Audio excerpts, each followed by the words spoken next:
Alô, alô, marciano, aqui quem fala é da terra. Alô, alô, alô, alô, alô, alô, alô, alô, alô, alô. Boa tarde, pessoal. Vamos fazer aqui um Fala Rovai especial Datafolha. Vou tentar aqui fazer uma análise rápida. Se vocês que estão chegando puderem dando um oi, alô, falar de onde estão e ao mesmo tempo... Opa. Alomar Santos, olá Alomar, tudo bem? Vamos dando um oi aí, dizendo onde estão, aquele nosso típico esquenta, e eu vou, enquanto isso a gente espera as pessoas irem chegando. Aí chegou um cara que é Bolsonaro, olha, sinto lhe informar, Adriano, mas o Bolsonaro caiu na pesquisa Datafolha. É sobre isso que eu vou falar também hoje aqui para os meus amigos bolsominions, que seguem a revista Fórum. A gente não, eu concordo com a Márcia Tiburi, com o Kim não tem que se conversar, mas com vocês que são leitores da revista, que nos acompanham, que nos seguem, a gente está aqui para isso também.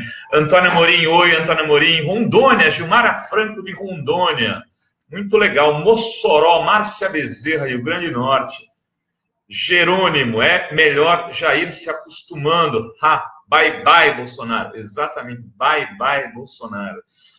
Lavin Silva do Rio de Janeiro, Márcia Costa do Piauí. Vamos chegando em um minutinho. Agora são 15 horas em ponto. 15h01 eu começo já falando sobre as pesquisas de hoje. Essa é a Caneca Fórum que a gente vai estar enviando aí para as pessoas que nos apoiaram com a ida em Porto Alegre. Eu estou tomando um café feito pela Conceição. Max Sarney, fala o meu. Quem mais aí? Marcelo Fernandes de Campinas. Olá, Marcelo. Luiz Oliveira de Guarulhos.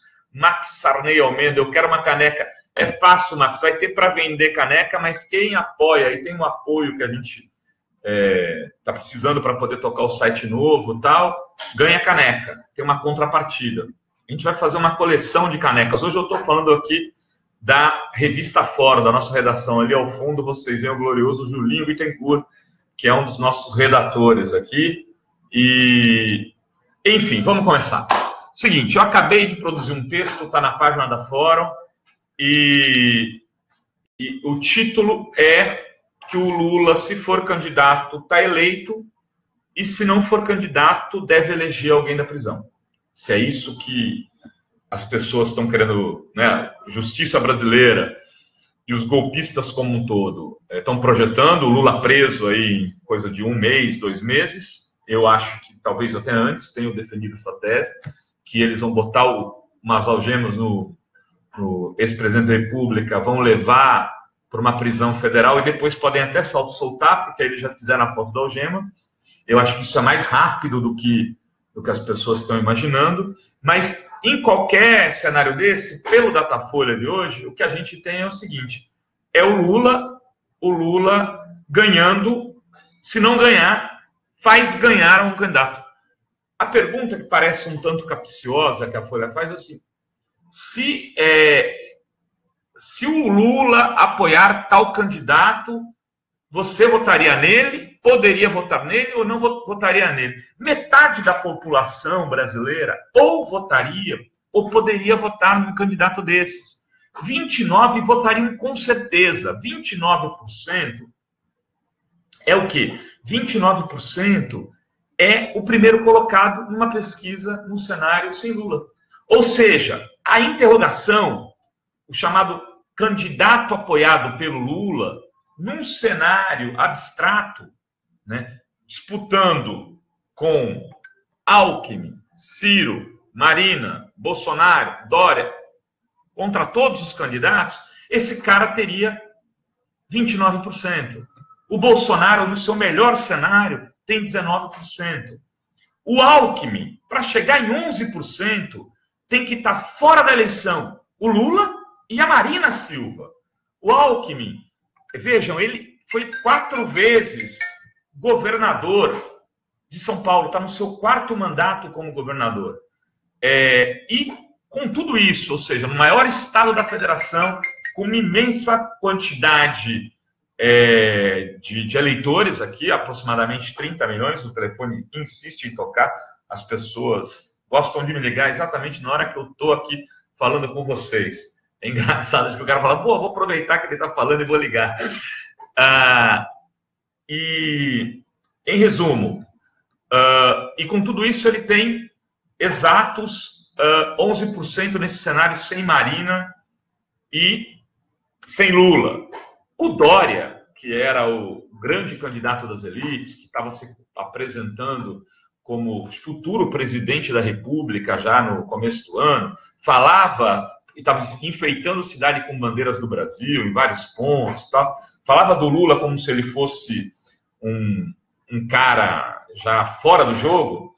No melhor cenário, o Dória tem 5%, é um nanico, alguém do tamanho do Álvaro Dias, que não disputa uma eleição para cargo executivo há muito tempo, é senador da República, né?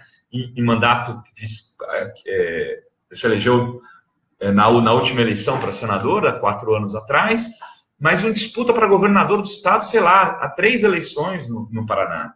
E mesmo assim tem a mesma quantidade de votos do Dória. A Marina e o Ciro Gomes patinam ali na faixa dos 5 aos 10, 12%, a depender dos candidatos que disputam com ele. Marina e Ciro são os que mais ganham, inclusive, com a saída do Lula da eleição. Mas ganham de maneira muito pouco, digamos assim, consistente. Porque se o Lula não for candidato, não é o fato do Lula não ser candidato que vai definir o voto. O que vai definir o voto é quem ele disser que é o candidato dele. É isso que fica claro nessa última pesquisa da Datafolha. E aí, por isso, eu chego lá, então, nos candidatos apontados como candidatos do PT numa possível eleição sem Lula, que seriam o Jacques Wagner e o Haddad. O Jacques Wagner tem 4% e o Haddad 3%. O que essa pesquisa mostra? Que ele sozinho são candidatos com pequeníssimas chances para a disputa eleitoral. A despeito do Jacques Wagner ter sido 2 vezes governador do estado da Bahia, ter elegido seu sucessor, o Rui Costa, do Haddad ter saído de uma disputa para prefeito, ter ficado 4 anos como prefeito da maior cidade do Brasil, é um candidato sem background para uma disputa presidencial. Ou seja, não conseguem chegar a 5%. Vão precisar do Lula. E aí, vou tomar um gole de café para a gente continuar. E aí a gente chega em que situação? Quer dizer, o Lula, ele não precisa escolher entre o Haddad e o Jacques Wagner.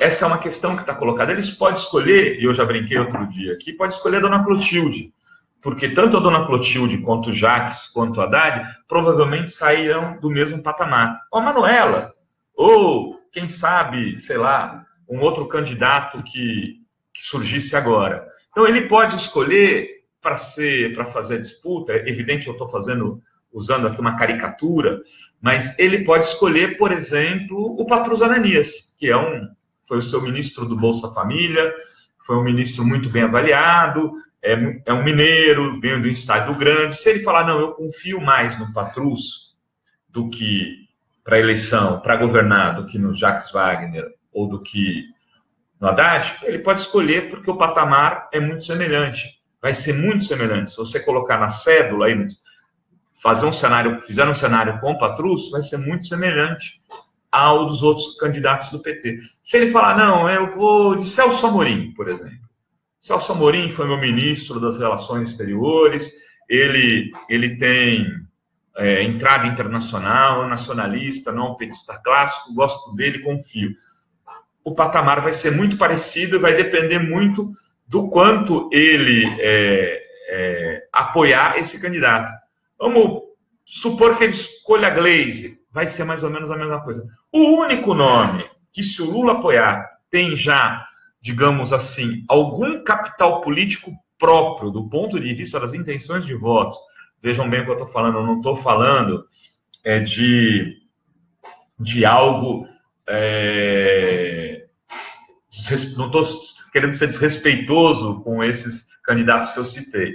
Mas quem teria capital político em votos nessa pesquisa seria o Ciro Gomes, né? O Ciro é uma hipótese, o Lula, né, na entrevista que a gente teve com ele lá no Instituto da Cidadania, ele falou, olha, eu gosto muito do Ciro, não vou falar mal dele, mas eu acho que tem gente que se auto-boicota, né? Falando do Ciro e das declarações que o Ciro dá em relação ao PT, a ele mesmo. E ele contou uma história que ele tinha combinado com o Eduardo Campos quando vivo, na eleição de 2010, se eu não me engano, em 2010, ele tinha combinado de o Ciro mudar o título de eleitor para São Paulo, vir para São Paulo e ser candidato a governador apoiado pelo PT. O Ciro mudou o título de eleitor, chegou em São Paulo, a primeira entrevista que ele deu foi falando mal do PT. Aí o PT falou, não, vamos ter candidato. Se é para ele ficar falando mal da gente, a gente sai com a nossa candidatura. A mesma coisa se diz aí, a gente vai chegar na famosa chapa Ciro Haddad, que tem muita gente me perguntando aqui. Se essa chapa, para dar certo, o Ciro teria que, digamos assim, ser muito generoso com o PT. Porque o grande partido de esquerda, e é o partido que tem a maior liderança política, que tem o maior capital para a disputa eleitoral, é o PT. Então, nem o Ciro parece disposto a fazer essa inflexão, e nem o PT está disposto a ceder a cabeça de chapa para ele, olhando uma pesquisa dessa e verificando que quem o Lula indicar pode ter praticamente 30% dos votos. E aí, se tiver 30% dos votos, o que acontece? Essa pessoa vai para o segundo turno em primeiro lugar. Pode ir para o segundo turno em primeiro lugar contra o Bolsonaro.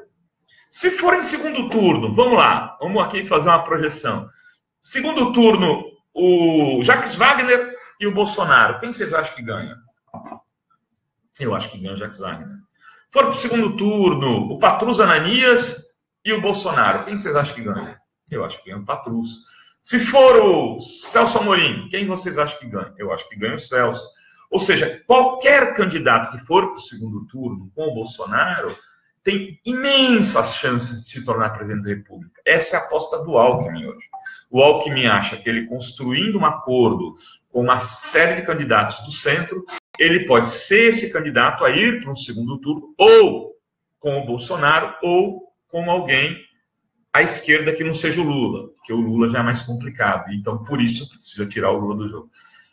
Então, para a gente finalizar essa conversa aí, tem um cara chamado Luciano Huck, que desponta nas pesquisas com 8 ou 10% dos votos, e aí já começa, é o candidato do Capital Internacional, é o candidato Soros, é o candidato do nosso Lehman, da Ambev aqui, o dono da Ambev, é o candidato do Fernando Henrique Cardoso. O candidato do Fernando Henrique não é o Alckmin. O candidato, acho que ligaram aí, o candidato do Fernando Henrique, pelo que está se apresentando, é o Huck. Ele tem feito muitos sinais já há algum tempo. Quando o Dória se lançou lá atrás, ele botou o nome do Huck numa entrevista para a Folha. Ele falou, tem o Dória, mas tem o Huck. Ninguém falava de Huck. Só que o Huck com 8, 10 pontos, isso já tem empolgado algumas pessoas.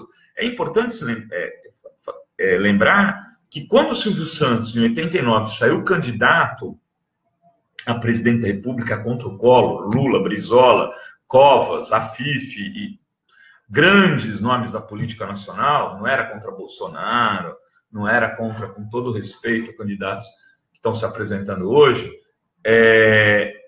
o Silvio, na primeira pesquisa, tinha mais de 30%. O que significa? Que o Dória sai, o Huck está saindo de um patamar baixo. Porque ao entrar numa campanha eleitoral, alguém como ele, cheio de espaço para tomar porrada, né, o cara do Rolex, o amigo do Ronaldinho Gaúcho e do Aécio Neves, que estava no dia da apuração com ele vai ser cobrado pela Casa de Angra dos Reis dele, vai vir tudo à tona. Ele começa num patamar desse, ele vai ter dificuldade para crescer. Ele pode crescer no começo, mas depois cai. Então, também não é um candidato que pode estar numa situação hoje até melhor que a do Alckmin. O Alckmin parece um saco de ar, né? Ele não consegue ir para lugar nenhum. o Huck também não é um candidato assim tão empolgante. Em resumo, gente, eu acho que essa pesquisa da Datafolha nos dá a seguinte manchete, que é a manchete que está lá no meu blog, no meu site, que é exatamente essa. O Lula é o favorito e ele pode eleger um candidato mesmo se tiver na cadeia, né? Não é pouca coisa ele ter quase 40% dos votos e ser o candidato que pode levar 30% das pessoas a votarem em quem ele vai indicar, se é a pessoa, no caso, que pode levar 30% da população a votar naquele que ele vai indicar. É ainda muito cedo para discutir plano B, viu, Mazé?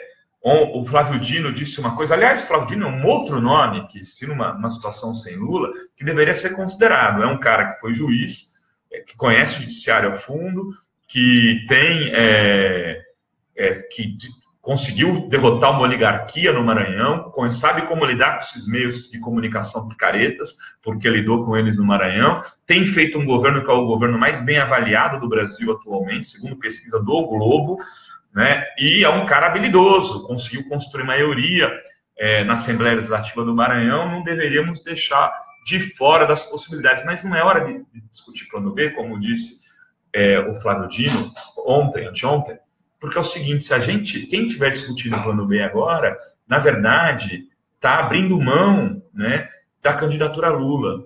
E é porque talvez tenha um outro plano A. O plano A não seja o Lula. E eu acho que o plano A que unifica boa parte do campo progressista, que nos permite sonhar com um processo eleitoral vitorioso, é o Lula.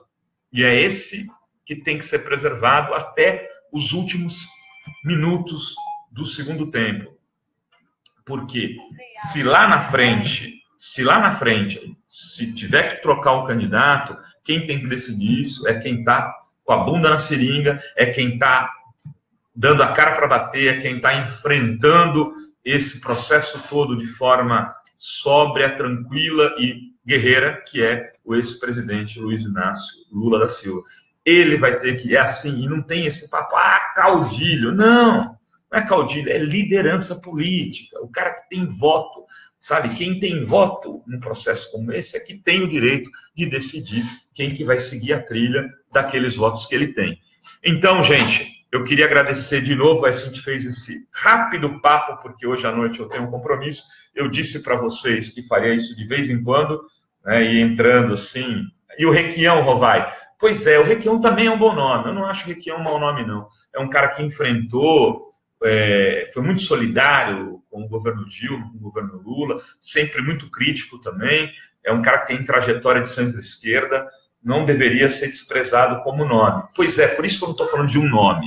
Vejam bem, eu acho que todas as possibilidades devem ser discutidas, mas o plano para disputar essa eleição, mas não é só para disputar essa eleição, o plano para barrar esse golpe tem 4 letras, é Lula, é o único cara que tem condição de fazer esse processo, pela sua capacidade de articulação, pela sua liderança popular, fazer esse processo ser estancado. E eu quero dizer para vocês, sou muito pessimista em relação a isso, acho muito difícil